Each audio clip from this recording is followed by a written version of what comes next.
ബാങ്കിലേക്ക് എല്ലാവർക്കും ഒരിക്കൽ കൂടി സ്വാഗതം. കമ്പ്യൂട്ടർ അസിസ്റ്റന്റ് ഗ്രേഡ് 2ന്റെ പുതിയ നോട്ടിഫിക്കേഷൻ എന്ന് വരും എന്നതിനെക്കുറിച്ച് ധാരാളം ഉദ്യോഗാർത്ഥികൾ ആശങ്ക അറിയിക്കുന്നുണ്ട്. അപ്പോൾ അതിൻ്റെ അടിസ്ഥാനത്തിൽ ഒരു ക്ലാസ് ചെയ്യാമോ എന്ന് ധാരാളം ഉദ്യോഗാർത്ഥികൾ ആവശ്യപ്പെട്ടതിൻ്റെ അടിസ്ഥാനത്തിലാണ് ഇന്നൊരു ക്ലാസ് ഞാൻ തയ്യാറാക്കിയത്. അപ്പോൾ കമ്പ്യൂട്ടർ അസിസ്റ്റന്റ് ഗ്രേഡ് 2ന്റെ government secretariat, Kerala PSC, KSID, AGS office, അതുപോലെ തന്നെ യൂണിവേഴ്സിറ്റീസ്, ഇവിടെയൊക്കെയുള്ള കമ്പ്യൂട്ടർ അസിസ്റ്റന്റ് ഗ്രേഡ് 2ന്റെ റാങ്ക് ലിസ്റ്റ് നിലവിൽ വന്നത് 27/9/2024 ഗവൺമെന്റ് സെക്രട്ടേറിയറ്റിലും കേരള PSC അതുപോലെ തന്നെ KSID, AGS നിലവിൽ വന്നത്. എന്നാൽ 27/8/2024 യൂണിവേഴ്സിറ്റിയിൽ നിലവിൽ വന്നത്. രണ്ടും തമ്മിൽ വലിയ മാറ്റങ്ങളൊന്നുമില്ല എങ്കിൽ പോലും ഓരോ മാസത്തെ വ്യത്യാസങ്ങളേ ഉള്ളൂ. എന്നാൽ 2024 മൊത്തം റാങ്ക് ലിസ്റ്റ് എല്ലാം തന്നെ നിലവിൽ വന്നത്. അപ്പോൾ അങ്ങനെ റാങ്ക് ലിസ്റ്റ് നിലവിൽ വന്ന സാഹചര്യത്തിൽ ഇപ്പോഴും നിയമനങ്ങളൊക്കെ തന്നെ കൃത്യമായിട്ട് നടന്നുകൊണ്ടിരിക്കുന്ന ഒരു സാഹചര്യമാണ് നിലവിൽ കാണാൻ സാധിക്കുന്നത്. നിങ്ങൾക്ക് അഡ്വൈസ് ഡീറ്റെയിൽസ് എടുത്തു നോക്കിയാൽ കൃത്യമായിട്ട് അറിയാൻ സാധിക്കും. എന്നാൽ പല ഉദ്യോഗാർത്ഥികളും അഡ്വൈസ് ഡീറ്റെയിൽസിനെ സംബന്ധിച്ച് എടുക്കുന്നതിനെ സംബന്ധിച്ച് വ്യക്തമായ ധാരണയില്ല. അപ്പോൾ ആദ്യം നമുക്ക് അതിൻ്റെ നിയമനങ്ങൾ, ഇപ്പോൾ ഇതുവരെ എത്ര നിയമനങ്ങളാണ് നടന്നിട്ടുള്ളത് എന്നതിനെ കുറിച്ച് നമുക്ക് ആദ്യം നോക്കാം. അതിനുശേഷം നമുക്ക് പുതിയ നോട്ടിഫിക്കേഷൻ എന്നാണ് വരുന്നതെന്ന് നമുക്ക് നോക്കാം.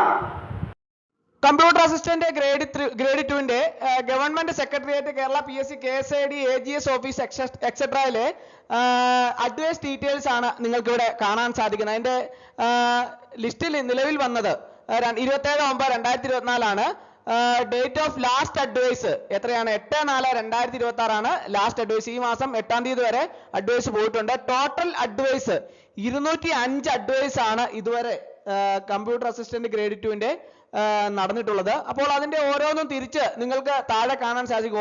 OC 113, EBTA ഈഴോ ബില്ല തീയ 113, SC 01, ST 03, M 169, LCAI 199, OBC 99, V 111, SIUC നാടാറ 127, SCC 02, Dheevara 187, H നാടാറ 88, LV 2, HI 1, LDCP 3, MDMI 5, EWS 110, അങ്ങനെ ബൈ ട്രാൻസ്ഫർ 92. അങ്ങനെ total advice computer assistant grade 2ന്റെ government secretariat, Kerala PSC, KSID, AGS office etcetera അവിടെ 205 advice ആണ് ഇതുവരെ നടന്നിട്ടുള്ള. Date of last advice നിങ്ങൾക്ക് കാണാൻ സാധിക്കും 8/4/2026. അതുപോലെ തന്നെ കമ്പ്യൂട്ടർ അസിസ്റ്റന്റ് ഗ്രേഡ് 2ന്റെ യൂണിവേഴ്സിറ്റീസ് ഇൻ കേരള, ഇവിടെ റാങ്ക് ലിസ്റ്റ് നിലവിൽ വന്നത് 6/8/2024.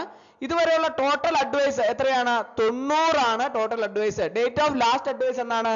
24/2/2026.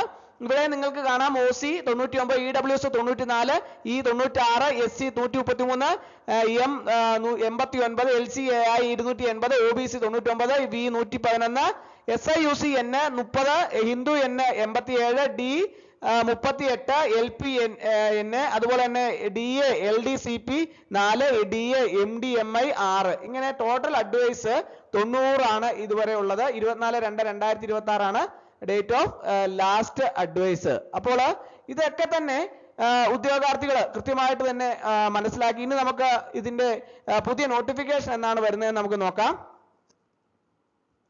അസിസ്റ്റന്റ് ഗ്രേഡ് 2ന്റെ പുതിയ നോട്ടിഫിക്കേഷനെ സംബന്ധിച്ച് 27/9/2024 ലിസ്റ്റ് നിലവിൽ വന്നത്. അപ്പോൾ അങ്ങനെ വരുമ്പോൾ 3 വർഷമാണ് പരമാവധി ഒരു ലിസ്റ്റിന്റെ കാലാവധി എന്ന് പറയുന്നത്. 3 വർഷമാണ്.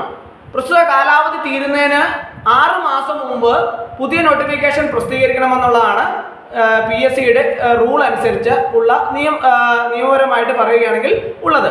അപ്പോൾ അങ്ങനെ വരുമ്പോൾ റാങ്ക് ലിസ്റ്റിന്റെ കാലാവധി തീരുന്നതിന് പിറ്റേ ദിവസം തന്നെ പുതിയ ലിസ്റ്റ് വരണം. അപ്പോൾ ആ രീതിക്ക് നടപടികൾ പൂർത്തിയാക്കണമെന്നുള്ളതാണ് നിലവിൽ നിയമം അനുസരിച്ച് പറയുകയാണെങ്കിൽ ചെയ്യേണ്ടത്. അപ്പോൾ അങ്ങനെ വരുമ്പോൾ, അങ്ങനെ ചിന്തിക്കുകയാണെങ്കിൽ 27/9/2024 റാങ്ക് ലിസ്റ്റ് നിലവിൽ വന്നു. 2027 9-ാം മാസം റാങ്ക് ലിസ്റ്റിന്റെ കാലാവധി തീരും. അപ്പോൾ അതിന് 6 മാസം മുമ്പ്, അതായത് ഈ വർഷം അവസാനമോ അടുത്ത വർഷം ആദ്യമോ പുതിയ നോട്ടിഫിക്കേഷൻ കമ്പ്യൂട്ടർ അസിസ്റ്റന്റ് ഗ്രേഡ് 2ന്റെ പ്രതീക്ഷിക്കാം എന്നുള്ളതാണ് നമുക്ക് ഈ ലിസ്റ്റിൽ നിന്നും ഡീറ്റെയിൽസിൽ നിന്നൊക്കെ തന്നെ നമുക്ക് മനസ്സിലാക്കാൻ സാധിക്കുന്നത്. അപ്പോൾ ഈ വർഷം അവസാനം അല്ലെങ്കിൽ അടുത്ത വർഷം ആദ്യം പുതിയ നോട്ടിഫിക്കേഷൻ കമ്പ്യൂട്ടർ അസിസ്റ്റന്റ് ഗ്രേഡ് 2ന്റെ ഉണ്ടാകുമെന്നുള്ള പ്രതീക്ഷയോടുകൂടി തന്നെ മുമ്പോട്ട് പോകാൻ സാധിക്കും. അപ്പോൾ അതിനു വേണ്ടിയിട്ട് ഉദ്യോഗാർത്ഥികളൊക്കെ തന്നെ ഇപ്പോൾ ഏജ് ലിമിറ്റ് ഉയർത്തിയ സാഹചര്യത്തിൽ വളരെ കൃത്യമായിട്ട് തന്നെ എല്ലാവർക്കും അപേക്ഷിക്കാവുന്ന രീതിയിലായിരിക്കും നോട്ടിഫിക്കേഷൻ ഒക്കെ വരുന്നത്. അപ്പോൾ അതിനു വേണ്ടിയിട്ട് തയ്യാറെടുക്കുന്ന ഉദ്യോഗാർത്ഥികൾ നിങ്ങളുടെ പഠനം ഉടൻ തന്നെ ആരംഭിക്കുക. അതിനു വേണ്ടിയിട്ട് കൃത്യമായിട്ടുള്ള തയ്യാറെടുപ്പുകളൊക്കെ തന്നെ നിങ്ങൾ എടുക്കുക. അതനുസരിച്ച് ഒരു ടൈം ടേബിൾ ഒക്കെ തയ്യാറാക്കി നിങ്ങൾക്ക് കിട്ടുന്ന സമയം പരമാവധി വിനിയോഗിച്ച് പഠിച്ച് മുമ്പോട്ട് പോകാൻ ഓരോരുത്തരും പ്രത്യേകം ശ്രദ്ധിക്കുക. അപ്പോൾ ഇന്നത്തെ ക്ലാസ് എല്ലാവർക്കും ഇഷ്ടമായെന്ന് വിചാരിക്കുന്നു. ഒരിക്കൽ കൂടി എന്ന് നിർത്തട്ടെ. നന്ദി, നമസ്കാരം.